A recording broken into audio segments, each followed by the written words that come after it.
Hello, നമ്മുടെ കാറ്റത്തെ കിളിക്കൂട് സീരിയലിൻ്റെ ഇന്നത്തെ പുതിയ വിശേഷത്തിലോട്ട് ഏവർക്കും സ്വാഗതം. എന്തൊക്കെയുണ്ട്, വെക്കേഷനൊക്കെ അടിപൊളിയായിട്ട് പോകുന്നുണ്ടല്ലേ? നമ്മുടെ ന്യൂ ഇയർ ഒക്കെ എത്താറായി. അപ്പോൾ അതിൻ്റെ തയ്യാറെടുപ്പും ഒരുക്കങ്ങളൊക്കെ ആയിരിക്കും അല്ലേ? അപ്പോൾ നമ്മുടെ പുതിയ വിശേഷത്തിലോട്ട് നമുക്കൊന്ന് പോകാം. ഒരുപാട് ബോറൊന്നും അടിക്കേണ്ട. അപ്പോൾ എല്ലാവരും നമ്മുടെ വീഡിയോസൊക്കെ ഒന്ന് കാണുമ്പോൾ ഒരു ലൈക്കൊക്കെ തന്ന് കണ്ട് പോയെങ്കിൽ അടിപൊളിയായിരുന്നു. കാരണം നിങ്ങളുടെ ഓരോരുത്തരുടെയും ലൈക്കാണ് നമ്മുടെ വീഡിയോയ്ക്ക് കൂടുതൽ എൻഗേജ്ഡ് ആവുന്നത് കേട്ടോ. അപ്പോൾ എല്ലാവരും കാണുന്നവർ നമ്മുടെ വീഡിയോ ലൈക്ക് അടിച്ച് നമ്മുടെ ചാനലൊക്കെ ഒന്ന് സബ്സ്ക്രൈബ് ചെയ്ത് കാണാനായിട്ട് ശ്രമിക്കണം. അപ്പോൾ കഴിഞ്ഞ ദിവസം നമ്മൾ കണ്ടുവല്ലോ അല്ലേ? അപ്പോൾ നമ്മുടെ നിധി കിടന്നുറങ്ങി സുധീഷും അതുപോലെ നിതീഷും ഹരീഷും എല്ലാവരും ഹോളിലാണ് കിടക്കുന്നത്, സുഭാഷ് ഉൾപ്പെടെ. സുഭാഷിനാണെങ്കിൽ ആകെ ഒരു വല്ലാത്ത സങ്കടമാണ്. കാരണം ഇത്രയും ആഗ്രഹിച്ച് എല്ലാവരും സന്തോഷത്തോടെ ഇരിക്കുകയായിരുന്നു. കാരണം പെട്ടെന്ന് തന്നെ ഒരു പെൺകുട്ടി നമ്മുടെ കുടുംബത്ത് കയറി വന്നല്ലോ. അതിപ്പോൾ മൂത്ത ആളായ സുഭാഷിനല്ലെങ്കിൽ കൂടിയും സുധീഷാണ് അതങ്ങനെ ആയി വന്നെങ്കിലും നാട്ടുകാരെയൊക്കെ വിളിച്ച് ഒരു ഫംഗ്ഷനൊക്കെ നടത്തി. അപ്പോൾ അതിൻ്റെ സന്തോഷത്തിനായിരുന്നു. പക്ഷെ സുഭാഷിൻ്റെ ഉള്ളിൽ തീ കത്താണ്. കാരണം ഇതെല്ലാം കഴിഞ്ഞ് കഴിയുമ്പോൾ നമ്മുടെ നിധി ഈ വീട് വിട്ട് പോകും. അപ്പോൾ ബാക്കി ആൾക്കാരെടുത്തും ബന്ധുക്കളെടുത്തും നാട്ടുകാരെടുത്തൊക്കെ എന്ത് പറയും?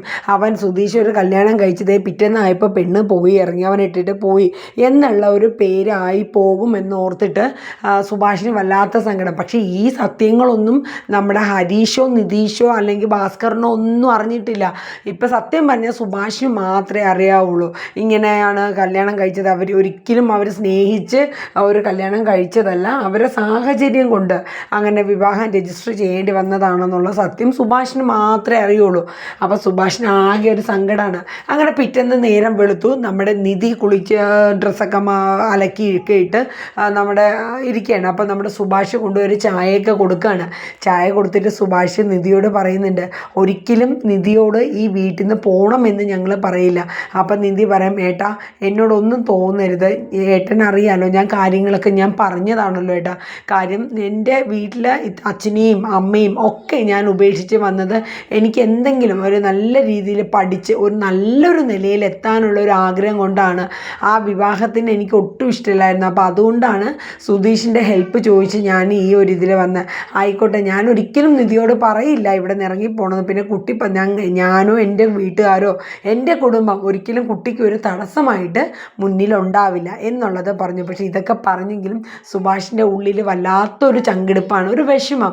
നമ്മളൊന്ന് ഓർത്ത് നോക്കിയേ, ഒരു അമ്മയോ അല്ലെങ്കിൽ ഒരു അനിയത്തിയോ ഒരു ചേട്ടത്തിയോ പെങ്ങളോ ആരും ഇല്ലായിരുന്ന സ്ഥാനത്ത് ഒരു കുടുംബമാണ്. നാട്ടുകാരെ ആട്ടും തുപ്പും ഒക്കെ കേട്ട് കൊലയാളിയെന്നും അങ്ങനെയൊക്കെ ഒരുപാട് പേരുകൾ ചിത്രീകരിച്ചു കൊടുത്ത നാട്ടുകാരും ബന്ധുക്കളുമാണ്. ആ സമയത്താണ് സുധീഷ് ഇങ്ങനൊരു നല്ലൊരു കുടുംബത്തിൽ നിന്ന് നല്ലൊരു കുട്ടീനെ കൊണ്ടുവന്നത്.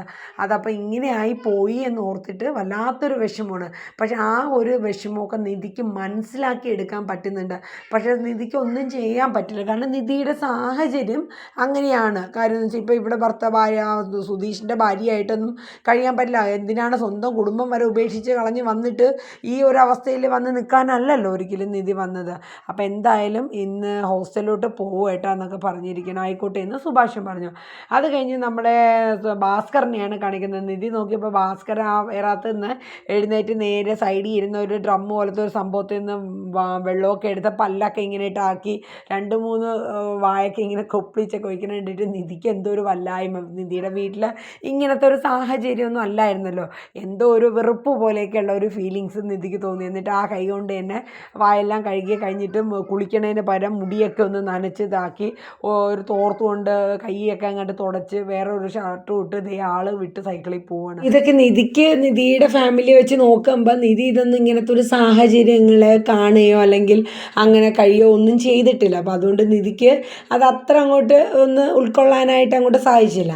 അങ്ങനെ അതെല്ലാം കഴിഞ്ഞിട്ട് പിന്നെ നമ്മുടെ സുധീഷിനെയാണ് കാണിക്കുന്നത്. സുധീഷ് ഇച്ചിരി വൈകിയാണ് എഴുന്നേറ്റത്. സുധീഷ് ചാടി എഴുന്നേറ്റ് നേരെ നിധിയുടെ റൂമിലോട്ട് പോവാണ്. കാര്യം വേറൊന്നുമില്ല, കഴിഞ്ഞ ദിവസം നിധി പറഞ്ഞല്ലോ ഇന്ന് പോകണമെന്ന്. അങ്ങനെ ചെന്ന് നോക്കിയപ്പോൾ നിധി അവിടെ കണ്ടില്ല. സുധീഷ് അങ്ങ് അന്തം വിടാണ്. ഇന്നലെ പറഞ്ഞ കണക്ക് ഇനി ഇവള് രാവിലെ തന്നെ വല്ല ഹോസ്റ്റലിലോട്ട് മാറിയോ എന്നൊരു സങ്കടം.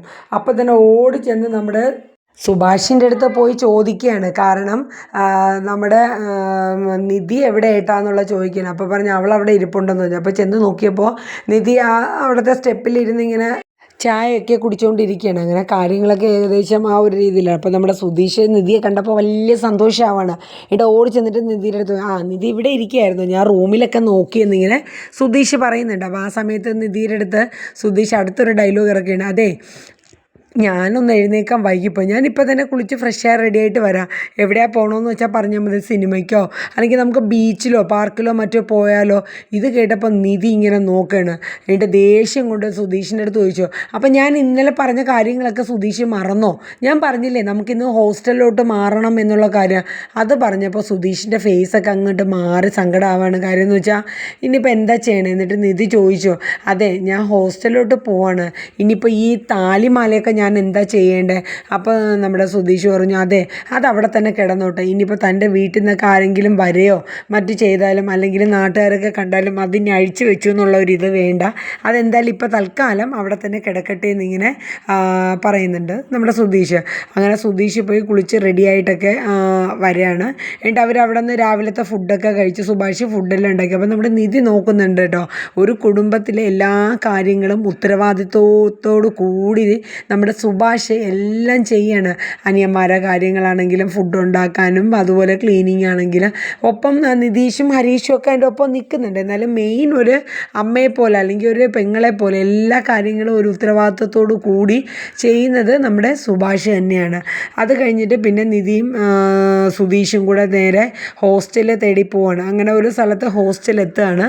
അങ്ങനെ അവിടെ എത്തിക്കഴിഞ്ഞിട്ട് അവർ ഹോസ്റ്റലിലോട്ട് ചെല്ലണം. അപ്പം ആദ്യം ഒരു ജോലിയുടെ ആവശ്യം നോക്കണം എന്നുള്ള രീതിയിലാണ്. അപ്പോൾ താമസമൊക്കെ റെഡി ആക്കിയിട്ട് വേണമല്ലോ അതൊക്കെ നോക്കേണ്ടത്. അങ്ങനെ സുധീഷിനാണെങ്കിൽ ആകെ സങ്കടമാണ്. കാര്യം ഇന്ന് എന്നെ നിധി പോണു എന്നുള്ളത് കേൾക്കുമ്പോഴേ എന്ത് ചെയ്യണം, അല്ലെങ്കിൽ നിധിയോട് പറയാനും പറ്റില്ലല്ലോ, വീട്ടിൽ തന്നെ നിന്നാൽ മതി അങ്ങനെയൊന്നും പറയാൻ പറ്റില്ല. തൻ്റെ ഉള്ളിലുള്ള ആ സ്നേഹം സുധീഷ് ഒരിക്കലും നിധി അറിയിക്കാണ്ട് അത് ഒളിച്ചു പിടിച്ചാണ് സുധീഷ് അവിടെ നിൽക്കുന്നത്. അങ്ങനെ അവർ ഹോസ്റ്റലിനകത്ത് കയറി അവിടുത്തെ ആളുമായിട്ടൊക്കെ സംസാരിച്ചുകൊണ്ട് നിൽക്കുന്നു. അപ്പോൾ മാഡം പറയുന്നുണ്ട്, കുഴപ്പമൊന്നുമില്ല, റൂം ഇപ്പോൾ അവൈലബിൾ ആണ്, കുഴപ്പമൊന്നുമില്ല, നിൽക്കാം. അപ്പോൾ എവിടെ നിന്നാണ് പറഞ്ഞതെന്നൊക്കെ കാര്യങ്ങളൊക്കെ ചോദിച്ചു. അപ്പോൾ അങ്ങനെ ഫോമൊക്കെ ഫില്ല് ചെയ്യണം. അപ്പോൾ ഫില്ല് ചെയ്യുന്നതിൻ്റെ ഇടയിൽ മാഡം പറയുന്നുണ്ട് ID പ്രൂഫ് എന്തായാലും കാണിക്കണമെന്ന് പറഞ്ഞു. അത് കേട്ടപ്പോഴാണ് നമ്മുടെ നിധി അയ്യോ പെട്ടെന്ന് ഞെട്ടലോടെ, ID പ്രൂഫ് ഇല്ലല്ലോ. കാരണം എന്ന് വെച്ചാൽ അന്ന് ഫയല് വീട്ടിൽ ബാഗിനകത്ത് വെക്കാൻ വേണ്ടിയിട്ട് എടുത്തുവെങ്കിൽ അത് ബാഗിനകത്തോട്ട് വെച്ചില്ല, കാര്യം അതങ്ങ് വെളിയിലോട്ട് വീണു പോയല്ലോ. അങ്ങനെ അത് ഓർത്തത്. അപ്പം നിധി പറഞ്ഞു, മാഡം ID പ്രൂഫ് ഇല്ല, ID പ്രൂഫ് എന്തായാലും മസ്റ്റാണ്, അതില്ലാണ്ട് എന്തായാലും പറ്റത്തില്ല എന്നുള്ള കാര്യം മാഡം പറഞ്ഞു. അപ്പോൾ ഇനിയിപ്പോൾ എന്ത് ചെയ്യും? അപ്പോഴാണ് നമ്മുടെ സുധീഷിന് പെട്ടെന്ന് ഒരു ഇത് എത്തിയത്. കാരണം അന്ന് കോപ്പി എടുക്കാൻ വേണ്ടിയിട്ട് സുധീഷ് ഫോണിൽ ഫോട്ടോ എടുത്തല്ലോ. ഇനി അതെങ്ങനെ നിധി ഓർത്തിട്ട് ചിലപ്പോൾ ചോദിച്ചാലോ എന്ന് കരുതിയിട്ട് ബുദ്ധിപൂർവ്വം സുധീഷ് എന്ത് ചെയ്തു, ആ ഇത് പെട്ടെന്ന് തന്നെ അതിൽ നിന്ന് എടുത്തിട്ട് ഡിലീറ്റ് ആക്കി. കാര്യം എന്ന് വെച്ചാൽ സുധീഷിന് അപ്പോഴാണ് സമാധാനമായത്. അങ്ങനെ അവർ വാർഡൻ മസ്റ്റായിട്ട് പറഞ്ഞു, എന്തായാലും പ്രൂഫ് ഒറിജിനൽ ഇല്ലാണ്ട് എന്തായാലും ഇവിടെ റൂം തരാൻ പറ്റത്തില്ല എന്നുള്ള കാര്യം തീർത്തു അങ്ങ് പറഞ്ഞു. അത് കഴിഞ്ഞിട്ട് പിന്നീട് നിധിക്ക് ഭയങ്കര സങ്കടമാവാണ്. സുധീഷിനോട് പറഞ്ഞിട്ട് അവർ വേറൊരു ഹോസ്റ്റലിൽ നോക്കണം. അപ്പോൾ സുധീഷ് പറയുന്നുണ്ട്, ഇനി അവിടെ ചെല്ലുമ്പോഴും മിക്കവാറും ഇത് തന്നെയായിരിക്കും പറയണേന്ന്. അങ്ങനെ അവിടെ ചെന്ന് അവർ സംസാരിച്ചപ്പോൾ ID പ്രൂഫ് ഇങ്ങനെ എടുത്തിട്ടില്ല ഇല്ല എന്നുള്ളത് പറഞ്ഞു. അപ്പോൾ അവിടുത്തെ മാഡവും പറഞ്ഞു, ഇല്ല ID പ്രൂഫ് എന്തായാലും കാണിക്കണം, കാണിക്കാണ്ട് നമുക്ക് പറ്റില്ല എന്നുള്ളത് തീർത്തു പറയുകയാണ്. അങ്ങനെ കാര്യങ്ങളൊക്കെ ആകെ കൈവിട്ടു പോയി. കാരണം എന്ന് വെച്ചാൽ നിധി മനസ്സിൽ കരുതിയിരുന്ന പോലെയുള്ള ആ ഒരു ഇതിൽ അങ്ങനെ നിധി ആകെ സങ്കടപ്പെടുന്നു. അപ്പോൾ തന്നെ സുധീഷിന് വലിയ സന്തോഷമാണ്, എന്തായാലും ഈ പേരിലാണെങ്കിൽ അവളെ വീട്ടിൽ നിർത്താമല്ലോ. അപ്പോൾ സുധീഷ് പറഞ്ഞു, നീ എന്തിനാണ് നിധി സങ്കടപ്പെടുന്നത്, നമ്മുടെ വീട്ടിൽ നിൽക്കാമല്ലോ, നമുക്ക് വീട്ടിൽ നിന്നിട്ടാണെങ്കിലും ജോലിക്ക് പോകാനോ പഠിക്കാനോ എന്താണെന്ന് വെച്ചാൽ നമുക്ക് നോക്കാം എന്ന് പറയണം. പക്ഷേ നിധി അത് കംഫർട്ടല്ല. കാര്യം എന്ന് വെച്ചാൽ വീട്ടിൽ നിന്ന് അത് ഒന്നാമത് നിധി വളർന്ന രീതിയും ഇവരെ വീടുമായിട്ടൊക്കെ നോക്കുമ്പോൾ നിധിക്ക് അത് പൊരുത്തപ്പെട്ട് പോകാനാകെ ബുദ്ധിമുട്ട്. പിന്നെ നിധി ഒരു ഒറ്റ പെണ്ണല്ലേ ഉള്ളൂ, ആ ഒരു ബുദ്ധിമുട്ടും കൂടെ നിധിക്കുണ്ട്. അപ്പോൾ എന്ത് ചെയ്യണമെന്ന് അറിഞ്ഞുകൂടാണ്ട് നിധിക്ക് അടുത്ത സങ്കടവും ടെൻഷനൊക്കെ ആവുകയാണ്.